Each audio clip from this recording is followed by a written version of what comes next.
क्या हाल है दोस्तों। आप सभी लोगों का एक बार फिर से आपके अपने चैनल पीसीएस प्रयास पर स्वागत है। आशा करता हूं कि आप लोग स्वस्थ होंगे और आपकी पढ़ाई भी अच्छी चल रही होगी।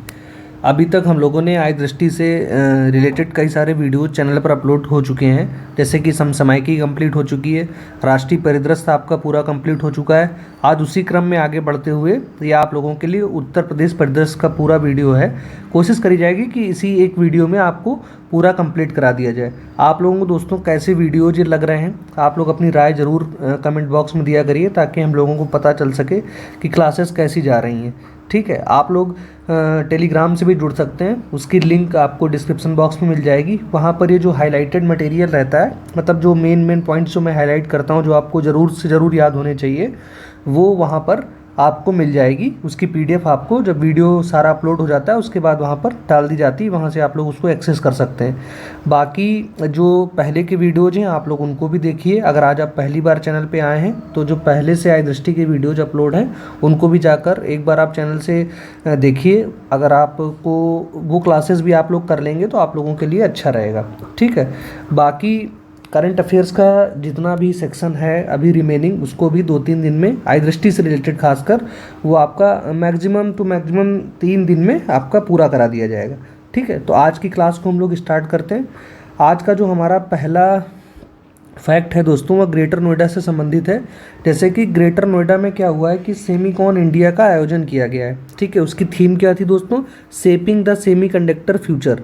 सेपिंग द सेमी कंडक्टर फ्यूचर, ये उसकी थीम थी। और उसके लिए क्या किया गया, एक स्पेशल रिसर्च फंड यानी कि विशेष अनुसंधान कोष भी बनाया गया है। भारत ने उसमें कितने का फंड बनाया है? 1 ट्रिलियन रुपए का कोष बनाया गया है, विशेष अनुसंधान कोष बनाया गया है। अगला जो आपका फैक्ट है दोस्तों वो है उत्तर प्रदेश सैनिक स्कूल। तो जो आपका उत्तर प्रदेश सैनिक स्कूल है दोस्तों, उसको गोरखपुर में इसका लोकार्पण किया गया है। किसके द्वारा किया गया है? उपराष्ट्रपति जगदीप धनखड़ जी के द्वारा किया गया है। ये पूर्वांचल का पहला सैनिक स्कूल है। यहाँ पर 6 से 12 तक के छात्र छात्राओं को आवासीय शिक्षा की सुविधा यहाँ पर उपलब्ध कराई जाएगी। और जो देश का पहला सैनिक स्कूल था वो भी उत्तर प्रदेश के लखनऊ में स्थापित हुआ था। कब दोस्तों? 1960 में। उस समय मुख्यमंत्री कौन थे? संपूर्णानंद जी। उस समय मुख्यमंत्री कौन थे? संपूर्णानंद जी मुख्यमंत्री थे। तो ये आपको याद रखना है, जो देश का पहला सैनिक स्कूल था वो भी उत्तर प्रदेश में था। और जो वो भी कहाँ पर था? उत्तर प्रदेश के लखनऊ में। और जो अभी उत्तर प्रदेश का दूसरा सैनिक स्कूल बन रहा है वो है आपका गोरखपुर में, जिसका जो उद्घाटन है, जिसका जो लोकार्पण है वो उपराष्ट्रपति जगदीप धनखड़ जी के द्वारा किया जा रहा है। अगला जो दोस्तों फैक्ट है जटायु संरक्षण एवं प्रजनन केंद्र। तो इसका जो उद्घाटन है योगी जी ने किया है। कहाँ पर किया है? गोरखपुर के कैंपियरगंज में इसका उद्घाटन योगी जी के द्वारा किया गया है। ठीक, इसमें आपको ये बात याद रखनी कि जो एशियन किंग वल्चर है उसको कौन सा स्टेटस मिला हुआ है? तो ये आपका क्रिटिकली इंडेंजर्ड यानी कि गंभीर रूप से लुप्तप्राय, जो IUCN अलग अलग स्टेटस देती है उसमें से एशियन किंग को वल्चर जो है उसको कौन सा स्टेटस मिला हुआ है दोस्तों? क्रिटिकली इंडेंजर्ड का उसको स्टेटस प्राप्त हुआ है। ठीक, अगला जो आपका फैक्ट है वो है रोड टू स्कूल कार्यक्रम। ये दोस्तों कुछ अलग नहीं है, वही है मतलब कि जो आज तक हम लोग अभी स्कूल चलो अभियान देखते आ रहे हैं, जो अक्सर उसका ऐड भी हम लोग देखते रहते हैं, बचपन से आज तक हम लोगों ने देखा है। तो उसी का जो मॉडर्नाइज्ड फॉर्म है, जो उसी का अपडेटेड फॉर्म है, उसी का नाम है रोड टू स्कूल कार्यक्रम। इसका उद्घाटन गोरखपुर में इसके प्रथम चरण का उद्घाटन किया है। किसने? योगी जी ने किया है। और इसका किसके अंडर किया गया है? जो निपुण भारत मिशन प्रोग्राम है उसके अंतर्गत इसको स्टार्ट किया गया है। ठीक, तो ये बात हो गई आपकी रोड टू स्कूल कार्यक्रम की। अब हम लोग बढ़ते हैं अपने नेक्स्ट फैक्ट की ओर। अगला है आपका Uttar Pradesh international trade show. तो ये जो है आपका, इसका आयोजन ग्रेटर नोएडा में दोस्तों किया गया। ये दूसरा संस्करण है। इसमें जो इसकी थीम थी दोस्तों याद रखनी है, सोर्सिंग का अद्वितीय मंच। क्या थी थीम दोस्तों? सोर्सिंग का अद्वितीय मंच। और इस वर्ष के जो ट्रेड शो था इसमें जो पार्टनर कंट्री था यानी कि जो सहभागी देश था वो कौन सा था दोस्तों? वियतनाम। इसको मैंने अलग से लिख दिया है। तो इसी तरीके से जो हाईलाइटेड है उसकी पीडीएफ आपको चैनल पर मिलेगी। ठीक है, तो आप लोग टेलीग्राम चैनल जरूर ज्वाइन करिए। जैसे इसमें आपको मेन बात क्या याद रखनी, कहाँ पर हुआ? ग्रेटर नोएडा में हुआ। कौन सा संस्करण है? दूसरा संस्करण है। इसमें जो पार्टनर कंट्री था वो कौन सा है? आपका वियतनाम जो है आपका पार्टनर कंट्री है। अगला जो आपका है मुख्यमंत्री युवा उद्यमी विकास योजना। तो इसमें क्या है कि उत्तर प्रदेश के जितने भी शिक्षित और जो प्रशिक्षित युवा हैं उनको स्वरोजगार से जोड़ना ही इस कार्यक्रम का लक्ष्य है। इसका जो डिस्कशन, इसको जो पहली बार बताया गया था वो 2024-25 के मूल बजट में इस अभियान का प्रावधान किया गया था। इसके अंतर्गत क्या है कि 1 लाख युवाओं को बैंक से ऋण मिलेगा, मतलब कि लोन मिलेगा, ताकि हर साल 1 लाख एमएसएमई इंटरप्राइजेस मतलब कि सूक्ष्म उद्यम स्थापित हो सकें। इस प्रकार अगर हम लोग देखेंगे तो 10 वर्षों में 10 लाख युवा जो हैं आपके स्वरोजगार से जुड़ जाएंगे। इसका क्या उद्देश्य है? 1 लाख युवाओं को बैंकों से ऋण दिलाकर वित्तीय अनुदान दिया जाएगा, जिससे प्रतिवर्ष 1 लाख सूक्ष्म उद्यम स्थापित हो सकेंगे। आई होप यह बात आप लोग समझ गए होंगे। अगला जो है उत्तर प्रदेश से रिलेटेड कुछ फैक्ट दिए गए हैं, जिसको हम लोग जल्दी से देख लेते हैं।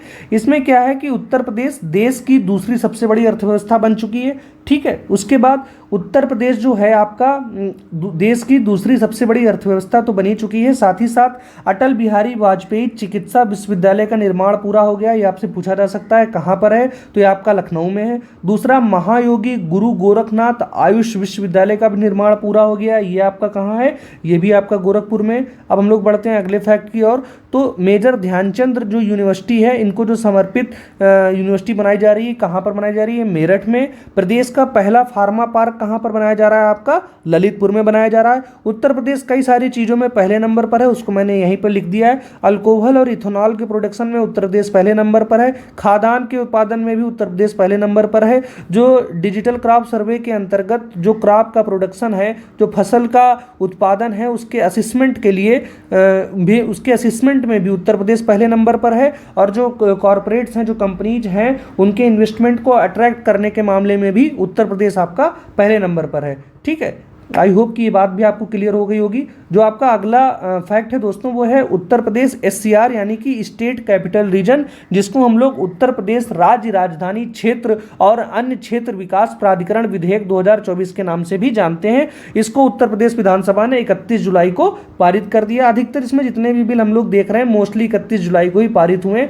वैसे तारीख पूछी नहीं जाएगी, फिर भी अगर आपसे कोई डेट पूछी जाती है कि कब ये बिल पास हुआ है उत्तर प्रदेश से संबंधित, उसमें अगर आपको 31 जुलाई की डेट दिख रही है तो आप मोस्टली कोशिश करिएगा कि उसी डेट को लगाइएगा। ज़्यादातर बिल उसी तारीख को पास हुए हैं। जिस तरीके से देश में NCR ऑलरेडी एग्जिस्ट करता है, नेशनल कैपिटल रीजन, उसी की तर्ज पर SCR का गठन उत्तर प्रदेश में किया गया है। SCR में दोस्तों कुल मिलाकर के 6 जिले आते हैं, आपका लखनऊ, हरदोई, उन्नाव, सीतापुर, बाराबंकी और रायबरेली। और जो इसका हेडक्वार्टर जो होगा दोस्तों वो होगा लखनऊ। इसके जो अध्यक्ष होंगे मुख्यमंत्री जी होंगे, और इसके उपाध्यक्ष जो होंगे राज्य के मुख्य सचिव होंगे। इसके अध्यक्ष कौन होंगे दोस्तों? मुख्यमंत्री। और इसके उपाध्यक्ष कौन होंगे दोस्तों? राज्य के मुख्य सचिव इसके जो होंगे आपके क्या होंगे? उपाध्यक्ष होंगे। अगला जो है आपका उत्तर प्रदेश नजूल संपत्ति लोक प्रयोजनार्थ प्रबंध और उपयोग विधेयक 2024। बहुत ही आप लोगों ने न्यूज़ में देखा होगा नजूल लैंड से संबंधित। तो सबसे पहले हम लोग समझते हैं कि नजूल लैंड होता क्या है। तो नजूल लैंड एक ऐसा भूखंड है जो विभिन्न निजी व्यक्तियों और निजी संस्थाओं को पट्टे पर यानी लीज पर दिया जाता है। मतलब कोई प्राइवेट इंडिविजुअल्स हैं या प्राइवेट इंस्टीट्यूशंस हैं, उनको गवर्नमेंट लीज पर कोई जो लैंड देती है उसको हम लोग नजूल लैंड के नाम से जानते हैं।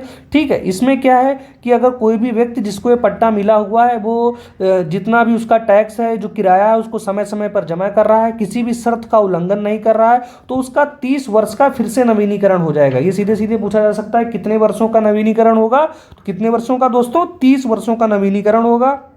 ऐसी भूमि पट्टे की अवधि समाप्त होने पर राज्य सरकार के स्वामित्व में आ जाएगी। अगर कोई लैंड है, नाजूल लैंड है, और उसका टेन्यूर जो है वो खत्म हो रहा है, तो उसका जो स्वामित्व है किसके पास आ जाएगा? स्टेट गवर्नमेंट के पास में उसका जो स्वामित्व है दोस्तों आ जाएगा। ठीक, आई होप आपको अभी तक कितनी बात क्लियर हुई होगी। फिर आगे जो इसमें दोस्तों बात बताई गई है उसका कोई खास मतलब प्रीलिम्स के पर्सपेक्टिव से देखने की जरूरत नहीं है, इसीलिए उसको हम लोग अवॉइड करते हैं। जो आपका अगला है Uttar Pradesh state university amendment bill यानी कि उत्तर प्रदेश राज्य विश्वविद्यालय संशोधन विधेयक 2024। इसमें भी कुछ खास नहीं, बस इसमें यह था कि इस विधेयक में नए स्थापित विश्वविद्यालयों के नामकरण और उनके नाम से राज्य शब्द को हटाने का प्रावधान किया गया। जो राज्य शब्द होता है यूनिवर्सिटी के नाम में, उसको हटाया गया। ये बात हो गई इस वाले बिल से रिलेटेड। अगला जो है आपका उत्तर प्रदेश नोडल विनिधान रीजन विनिर्माण निर्माण क्षेत्र विधेयक 2024। इसका जो लक्ष्य है दोस्तों, राज्य की अर्थव्यवस्था को $1 ट्रिलियन बनाना। उत्तर प्रदेश की जो इकोनॉमी है उसको $1 ट्रिलियन की बनाना, यही इसका उद्देश्य है। और इसके जो उत्तर प्रदेश निर्माण क्षेत्र बोर्ड के अध्यक्ष कौन होंगे? अपने मुख्यमंत्री जी होंगे। और इसके अंतर्गत जो रिवॉल्विंग फंड बनाया जा रहा है उसमें स्टेट गवर्नमेंट कितने रुपए देगी दोस्तों? 10 करोड़ रुपए का प्रथम योगदान राज्य सरकार के द्वारा किया जा रहा है। ठीक, अब हम लोग देखते हैं अपने अगले फैक्ट को। उत्तर प्रदेश विरुद्ध धर्म संपरिवर्तन प्रतिषेध संशोधन विधेयक 2024। तो इसमें क्या है कि अगर किसी इंडिविजुअल का धर्म परिवर्तन कोई करा रहा है या कोई इंडिविजुअल इन्वॉल्वमेंट है तो उसमें क्या होगा कि 5 से 14 साल की सजा और 1 लाख का जुर्माना। अगर कोई सामूहिक अवैध मतांतरण में क्या होगा, मतलब ग्रुप का पूरा कन्वर्जन कराया जा रहा है, तो उसमें 5 की जगह 7 से मिनिमम 7 वर्ष की सजा और अधिकतम 14 वर्ष की सजा और 1 लाख रुपए का जुर्माने का प्रावधान किया गया है दोस्तों। ठीक, फिर आगे हम लोग देखें क्या है कि इस विधेयक में कुछ ऐसे भी प्रावधान है जहां पर जो आपका जो सजा है उसको 14 वर्ष तक बढ़ाया जा सकेगा। मिनिमम जो आपकी 7 वर्ष और मैक्सिमम जो है 14 वर्ष, और उस पर 10 लाख रुपए का भी जुर्माना लगाया जाएगा। अभी जो ऊपर हम लोगों ने जुर्माना देखा था वो 1 लाख रुपए का था, यहाँ पर 10 लाख रुपए की जुर्माने की बात की जा रही है। किसमें? अगर कोई व्यक्ति धर्म परिवर्तन करवा रहा है और वो विदेश की किसी संस्था से उसको फंडिंग प्राप्त हो रही है, तो ऐसे किसी व्यक्ति या ऐसी संस्था को मिनिमम 7 साल की सजा और अधिकतम 14 साल की सजा होगी। उसके साथ ही 10 लाख रुपए का उसको जुर्माना भी लगाया जाएगा। ठीक, ये बात होगी आपकी धर्म परिवर्तन वाले बिल से रिलेटेड। अगला जो है आपका उत्तर प्रदेश सार्वजनिक परीक्षा विधेयक 2024। तो जो पहले से बिल एक्ट था आपका 1998 का, उसमें अमेंडमेंट किया गया। इसमें मैक्सिमम जो होगी आपकी 1 करोड़ रुपए का आपको जुर्माना होगा और अधिकतम आपको कारावास हो सकता है। बाकी आपको ये याद रखना है इसमें कि जो प्रमोशन से रिलेटेड एग्जाम्स होंगे उसमें भी इसके बिल के जो प्रोविजंस हैं वो अप्लाई होंगे। इसमें जो मेन बात दोस्तों आपको याद रखनी है, जहां पे आप लोग कंफ्यूज हो सकते हैं, जहां पे एग्जाम में आपको फंसाया जाएगा, कि इस विधेयक में छात्रों को कारावास और जुर्माने की दंड की परिधि में शामिल नहीं किया गया। यानी कि जो स्टूडेंट्स हैं उसमें जो लोग नकल करा रहे हैं उनके लिए ये सारे प्रोविजंस हैं। स्टूडेंट्स को इसमें अवॉइड किया गया। उनको ना ही जेल होगा ना ही जुर्माना होगा। उन पे क्या होगा कि उस साल का उनका परीक्षा का परिणाम रोक दिया जाएगा और 1 साल जो अगले 1 साल में परीक्षा होगी उसमें उनको बैठने से मना कर दिया जाएगा। आई होप ये बात आपको क्लियर हुई होगी। अगला जो है आपका दोस्तों पेड़ लगाओ पेड़ बचाओ वृक्षारोपण जन अभियान 2024। तो मुख्यमंत्री जी ने क्या किया कि 36 करोड़ 50 लाख पौधे, लगभग 36 करोड़ पौधों का पौधारोपण जो है मुख्यमंत्री जी ने किया। और इसमें सबसे ज़्यादा जो पौधा रोपित किए गए वो आपके सोनभद्र जिले में किए गए।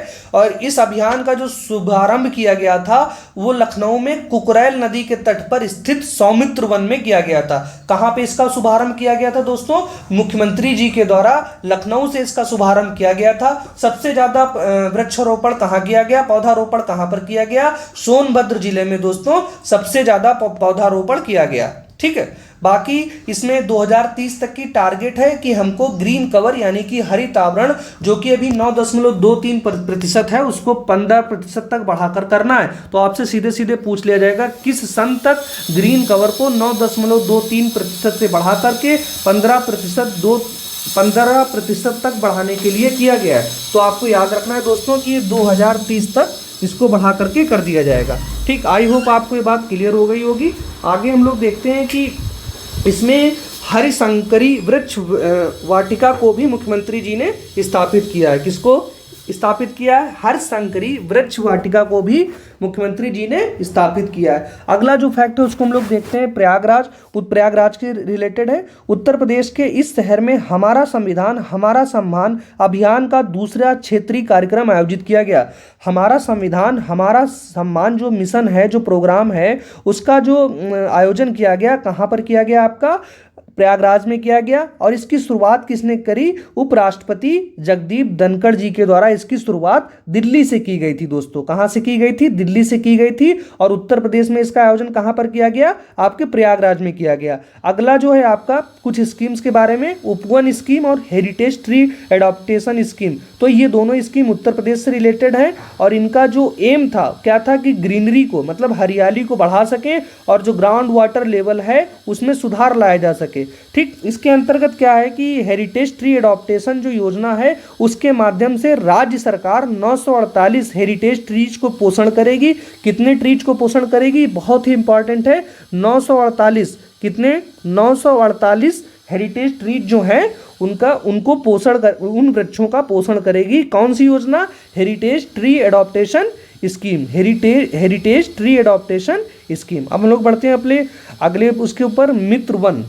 तो उत्तर प्रदेश सरकार द्वारा वृक्षारोपण जन अभियान 2024 के तहत उत्तर प्रदेश और पड़ोसी नेपाल देश की सीमाओं पर इसकी स्थापना की गई। जो मित्र वन की स्थापना की जा रही, कहाँ पर? उत्तर प्रदेश और पड़ोसी देश नेपाल की सीमा के बीच में की जा रही है। मित्र वन के साथ ही साथ शक्ति वन, युवा वन, बाल वन जैसे विशेष वन भी यहाँ पर स्थापित किए जाएंगे। ठीक है दोस्तों। अगला जो है आपका हाथरस जो हादसा हुआ था उसका जो जांच की जा रही है, उसके लिए जो कमेटी बनाई गई है उसके अध्यक्ष कौन है? इलाहाबाद उच्च न्यायालय के पूर्व न्यायाधीश जिनका नाम है ब्रजेश कुमार श्रीवास्तव, और जो इसमें सदस्य है उनका नाम है हेमंत राव, और आईपीएस अधिकारी आपके भावेश कुमार सिंह जी इसमें शामिल हैं। ठीक, जो आपका अगला फैक्ट है दोस्तों वो ये है कि उत्तर प्रदेश में बायोप्लास्टिक पार्क की स्थापना की जा रही है।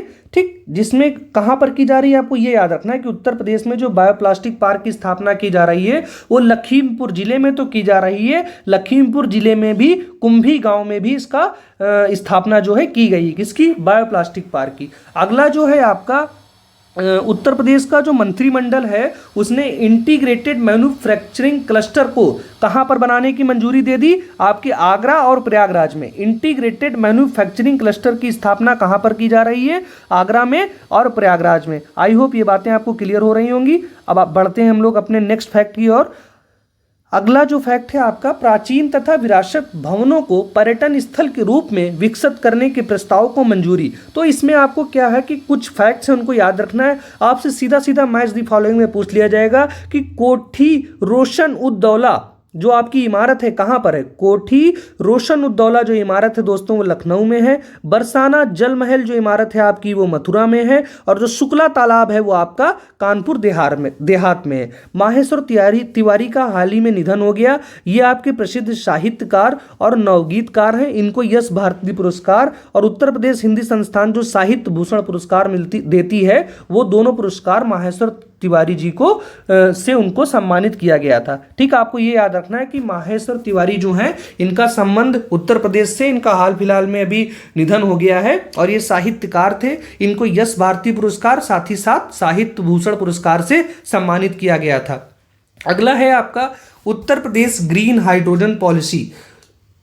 उत्तर प्रदेश ग्रीन हाइड्रोजन जो पॉलिसी है दोस्तों ये पास कर दी है अपने उत्तर प्रदेश ने ग्रीन हाइड्रोजन से रिलेटेड। इसमें क्या है कि 5 वर्षों तक ये प्रभावी रहेगी। इसका टारगेट है कि 2028 तक 1 million metric ton green hydrogen और ग्रीन अमोनिया प्रतिवर्ष उत्पादन क्षमता प्राप्त करने का इसका लक्ष्य है दोस्तों। कितना?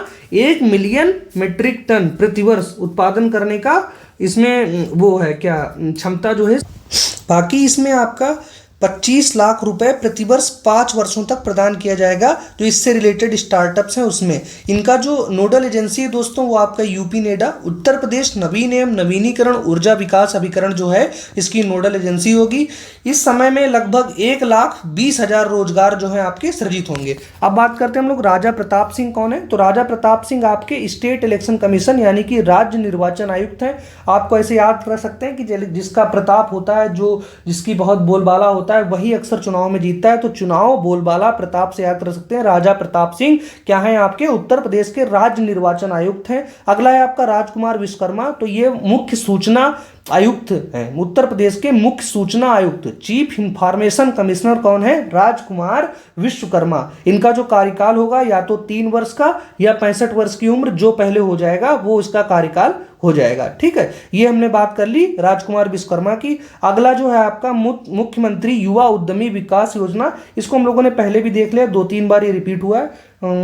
इसको 2024-25 के बजट में इसके बारे में डिस्कशन किया गया। इसका बजट आपको याद रखना है 1000 करोड़ रुपए का इसके लिए आवंटित किया गया है। दक्षिण एशिया का सबसे बड़ा गोला बारूद और मिसाइल कॉम्प्लेक्स कहां पर बनाया जा रहा है? कानपुर में बन रहा है। किसके द्वारा? अडानी डिफेंस एंड एरोस्पेस के द्वारा। अडानी डिफेंस एंड एरोस्पेस के द्वारा कानपुर में दक्षिण एशिया का सबसे बड़ा गोला बारूद और मिसाइल कॉम्प्लेक्स दोस्तों बनाया जा रहा है। अगला जो है आपका भारत का पहली हाइपर वेलोसिटी विस्तार सुरंग परीक्षण सुविधा, ये किसके द्वारा डेवलप करी जा रही है? आईआईटी कानपुर के द्वारा इसका डेवलप किया जा रहा है। ये वाला आर्टिकल इसलिए काट दिया गया क्योंकि बार बार ये रिपीट हुआ, इसको कुछ देखने की आवश्यकता नहीं है। अगले जो फैक्ट्स हैं आपका वाराणसी से रिलेटेड है। प्रधानमंत्री मोदी जी ने वाराणसी में ग्रीन हाईवेज का उद्घाटन किया। वहीं पर कुछ इन्होंने बोट्स को राष्ट्र को समर्पित किया, कैटामरन को, जो कि हाइब्रिड इलेक्ट्रिक कैटामरन्स हैं, जिनका नाम है एमवी गुह और एमवी निषाद राज। जो एमवी गुह है ये आपका अयोध्या में सरयू नदी पर, और जो आपका निषाद राज है ये वाराणसी में गंगा नदी पर नौकायान करेगा। इससे क्या होगा? आपका जो रिलीजियस टूरिज्म है वो आपका बढ़ेगा। अगला जो है आपका कल्की धाम मंदिर का जो है उद्घाटन किसने किया? मोदी जी ने शिलान्यास किया। इसका कहां पर? उत्तर प्रदेश के संभल में। कल्की के बारे में हम लोग जानते हैं कि ये 10वें अवतार हैं किसके? विष्णु जी के। जो अगला है आपका doctor Rajendra Prasad national law university, doctor Rajendra Prasad राष्ट्रीय विश्वविद्यालय, इसका जो है आपको कहां पर उद्घाटन किया गया है? प्रयागराज में उसका उद्घाटन किया गया। किसके द्वारा? भारत के मुख्य न्यायाधीश डीवाई चंद्रचूड़ और मुख्यमंत्री उत्तर प्रदेश के कौन? योगी आदित्यनाथ जी के द्वारा राजेंद्र प्रसाद राष्ट्रीय विश्वविद्यालय का उद्घाटन कहां पर किया गया है? प्रयागराज में दोस्तों किया गया है। अगला जो है आपका दिव्य अयोध्या ऐप, तो इसका जो लॉन्च किया है किसने? योगी आदित्यनाथ ने इसको लॉन्च किया है। जो टूरिस्ट अयोध्या में आते हैं उनको सारी डिटेल इजली मिल जाए, उसके लिए ये ऐप लॉन्च किया गया है। अगला है आपका सूक्ष्म लघु तथा उद्यमों में उत्तर प्रदेश शीर्ष 3 राज्यों में शामिल। जो एमएसएमई इंटरप्राइजेस हैं उसमें यूपी जो है आपका तीसरे नंबर पर आता है रजिस्ट्रेशन के मामले में। एक रिपोर्ट जारी करी गई है किसके द्वारा? सीबीआरई के द्वारा जारी रिपोर्ट के अनुसार उत्तर प्रदेश में जो पंजीकृत एमएसएमई है उस मामले में उत्तर प्रदेश तीसरे नंबर पर है। कुल मिलाकर कितने हिस्सेदारी है उत्तर प्रदेश की? 9% की हिस्सेदारी है। पहले नंबर पर कौन है दोस्तों? महाराष्ट्र है। दूसरे नंबर पर आपका तमिलनाडु है। अगला है आपका पूर्णतः बालिकाओं के लिए पहला सैनिक स्कूल। जो सैनिक स्कूल जो स्पेशली महिलाओं के लिए, फीमेल के लिए, लड़कियों के लिए, इसका उद्घाटन किसने किया? रक्षा मंत्री राजनाथ सिंह जी ने किया। कहां पर इसका उद्घाटन किया गया? मथुरा में। मथुरा स्थित वृंदावन में इसका उद्घाटन किया गया। इसके क्या टारगेट है इसका दोस्तों? तो इसका कुल मिलाकर के टारगेट है कि 100 सैनिक स्कूलों की स्थापना इस पहल के अंतर्गत की जाएगी। ठीक है, अगला जो है आपका प्रधानमंत्री की जो अयोध्या यात्रा है उसमें बस आपको इतना याद रखना है, जो आपका अयोध्या रेलवे स्टेशन है उसका नाम बदल करके रख दिया गया है महर्षि वाल्मीकि अंतर्राष्ट्रीय हवाई अड्डा। महर्षि वाल्मीकि अंतर्राष्ट्रीय हवाई अड्डा। इसमें क्या है कि 4 सड़कों को नाम दिया गया है, जैसे कि रामपथ, भक्तिपथ, धर्मपथ, श्री राम जन्मभूमि पथ। कुल मिलाकर के इसमें आप लोगों को बस ये याद रखना है कि नया नाम क्या हो गया है? अयोध्या जो आपका हवाई अड्डा है, अयोध्या एयरपोर्ट का जो नाम जो बदल करके क्या रख दिया गया है वो आपको बस इसमें याद रखना है। अगला है दोस्तों काशी तमिल संगमम। तो इसका जो आयोजन है वाराणसी में किया गया, ये दूसरा संस्करण है। मोदी जी ने इसका जो क्या कहते हैं आयोजन है उसका उद्घाटन मोदी जी ने नमो घाट वाराणसी में किया था। इसका दूसरा संस्करण है। इस कार्यक्रम के लिए जो है कार्यान्वयन एजेंसी है तो तमिलनाडु में आईआईटी मद्रास को और उत्तर प्रदेश में बीएचयू को, उत्तर प्रदेश में बनारस हिंदू विश्वविद्यालय को और तमिलनाडु में आईआईटी मद्रास को कार्यान्वयन एजेंसी नामित किया गया था। किसके अंतर्गत? काशी तमिल संगमम के अंतर्गत आपकी 2 जो एजेंसी कार्यान्वयन एजेंसी नामित की गई थी वो कौन कौन सी हैं? आईआईटी मद्रास और बनारस हिंदू विश्वविद्यालय। अगला जो है आपका सर्ववेद महामंदिर का उद्घाटन। इसका उद्घाटन मोदी जी ने किया, वाराणसी में किया था। 180 फीट की ऊंचाई पर है और ये सदफल महर्षि सदाफल देव की शिक्षाओं का प्रतीक है। ये विश्व का सबसे बड़ा मेडिटेशन केंद्र भी है। अगला जो है आपका लेक क्वीन क्रूज, इसका जो उद्घाटन है कहां पर किया गया दोस्तों? गोरखपुर के स्थित रामगढ़ ताल में मुख्यमंत्री जी ने इसका उद्घाटन किया है। अब बात करें रामायण मेले की, तो रामायण मेला का दोस्तों इस बार कौन सा संस्करण था? 42वां संस्करण था। ये 1982 से मनाया जा रहा है, अयोध्या में मनाया जाता है। बाकी इसमें कुछ याद करने की आवश्यकता नहीं है, बस संस्करण आपको याद रखना है कि रामायण मेला का संस्करण कौन सा था? 42वां संस्करण था। ठीक, अगले आर्टिकल में बस आपको इतनी बात याद रखनी है कि उत्तर प्रदेश में आपके 11 नेशनल वाटरवेज स्थित है। कितने स्थित है? नेशनल वाटरवेज 11 नेशनल वाटरवेज आपके स्थित है। पहला दूर संचार उत्कृष्टता केंद्र टेलीकॉम सेंटर ऑफ एक्सीलेंस कहां पर? उत्तर प्रदेश के सहारनपुर में। किसके परिसर में? IIT रुड़की के परिसर में स्थापित किया जाएगा। उत्तर प्रदेश के सहारनपुर में IIT रुड़की के कैंपस में पहला दूर संचार उत्कृष्टता केंद्र स्थापित किया जाएगा। आई होप कि ये सारी बातें आपको क्लियर हो रही होंगी। अगला जो है आपका प्रदेश में जो है आपका जनजातीय संग्रहालय बनाया जा रहा है, ट्राइबल म्यूजियम। उत्तर प्रदेश में जो ट्राइबल म्यूजियम बनाया जा रहा है उसमें कौन कौन से जिले शामिल हैं आपके? मिर्जापुर, सोनभद्र और महाराजगंज। बस इतना आपको याद रखना है।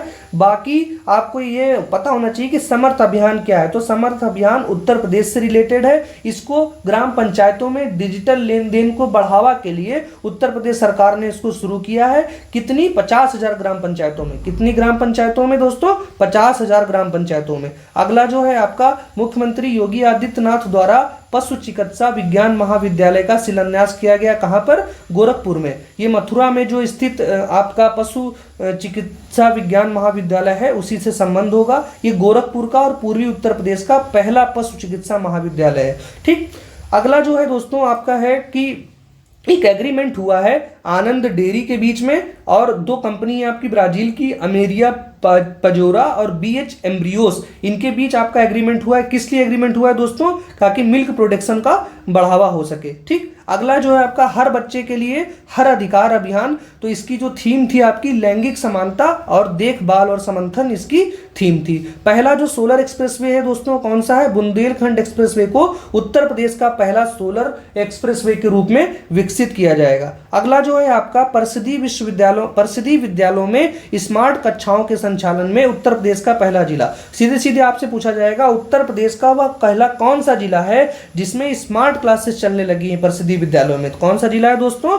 बरेली। उत्तर प्रदेश का बरेली जिला एक ऐसा जिला है जहां पर परिषदीय विद्यालयों में आपकी स्मार्ट क्लासेस का यूज होने लगा है। फिर उन्नाव में मुख्यमंत्री योगी आदित्यनाथ जी के द्वारा राजा राव राम बख्श सिंह की प्रतिमा का अनावरण किया गया। किसकी? राजा राव राम बख्श सिंह की प्रतिमा का अनावरण कहां पर किया गया है? उन्नाव में किया गया है। अगला जो दोस्तों फैक्ट है आपका भारत ड्रोन शक्ति से संबंधित है। तो भारत ड्रोन शक्ति का जो आपका आयोजन है उत्तर प्रदेश के गाजियाबाद में किया गया। बस इसमें आपको इतना ही याद रखना है। एक पाइपलाइन का उद्घाटन मोदी जी ने किया। कौन सी पाइपलाइन है? विजयपुर औरैया फूलपुर के बीच में पाइपलाइन का जो प्रोजेक्ट है किसके?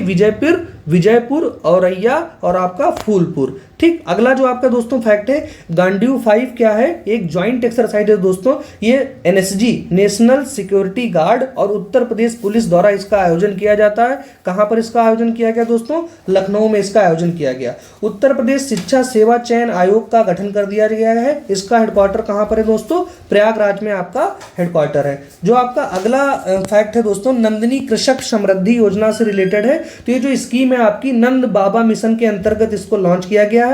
इसका बस वही उद्देश्य है कि कुल मिलाकर के जो मवेशियों की नस्ल में सुधार और मिल्क प्रोडक्शन को बढ़ावा देना, यही इस योजना का आपका उद्देश्य था। ठीक, इसमें 3 चरण में आपकी सब्सिडी मिलेंगी। एक जब आप गाय की खरीद करेंगे, दूसरा उनके संरक्षण के लिए, तीसरा उनके रख रखाव के लिए। पहली यह योजना प्रथम चरण में किसमें लागू होगी? 10 मंडल के मुख्यालयों में लागू होगी, जैसे कि अयोध्या, गोरखपुर, वाराणसी, प्रयागराज, लखनऊ, कानपुर, झांसी, मेरठ, आगरा, बरेली में लागू की जाएगी। एक बार आप लोग इसमें ठहराव से देख लें कि कौन कौन से मंडल इसमें शामिल हैं। आपसे पूछा जा सकता है कि कौन सा मंडल इसमें शामिल नहीं है, तो मोटे मोटे जो आपके फेमस है वो आपको याद रखना है। अगला जो है आपका दोस्तों अत्याधुनिक क्वांटम प्रौद्योगिकी समर्पित हरित हाइड्रोजन का जो उत्पादन है, इसका उद्घाटन कहां पर किया गया? वाराणसी विश्वविद्यालय में इसका उद्घाटन किया गया। अगला जो है आपका RPA लैब, RPA का मतलब रोबोटिक्स प्रोसेस ऑटोमेशन जो लैब है, इसका उद्घाटन नीलेट गोरखपुर में इस लैब का जो है उद्घाटन किया गया। ठीक है दोस्तों, अगला जो आपका फैक्ट है दोस्तों, अगला इसमें कोई भी फैक्ट नहीं, सारे जो उत्तर प्रदेश से रिलेटेड आपका जितना भी 1 साल का लगभग करंट था वो इस वीडियो में आपका कवर हो गया है। इसके अलावा आपको जो भी मटेरियल रिक्वायर्ड होगा वो आप लोगों को मिलेगा। अभी जो हमारा फोकस है आई दृष्टि को कंप्लीट कराने में है, तो उसी क्रम में जो उत्तर प्रदेश से रिलेटेड जितना भी मटेरियल था उसको भी हम लोगों ने कवर कर दिया है। दोस्तों आप लोग चैनल को सब्सक्राइब करिए, अधिक से अधिक अपने दोस्तों में शेयर करिए। क्लास आप लोगों को कैसी लग रही है इसको जरूर कमेंट बॉक्स में बताइए।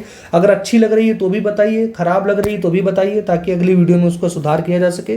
बाकी आप लोग हमारे विभिन्न सोशल मीडिया प्लेटफॉर्म से भी जुड़ सकते हैं, उनकी सभी प्लेटफॉर्म्स की लिंक्स आपको डिस्क्रिप्शन बॉक्स में मिल जाएगी। आप लोग जाइए वहाँ पर हमें फॉलो करिए, ताकि कई सारे अपडेट्स होते हैं जो जिनको वीडियो के माध्यम से नहीं डायरेक्ट पोस्ट से, तो हम लोग उन्हीं प्लेटफॉर्म्स पर कर दिया करते हैं। धन्यवाद दोस्तों, मिलते हैं एक नेक्स्ट वीडियो में।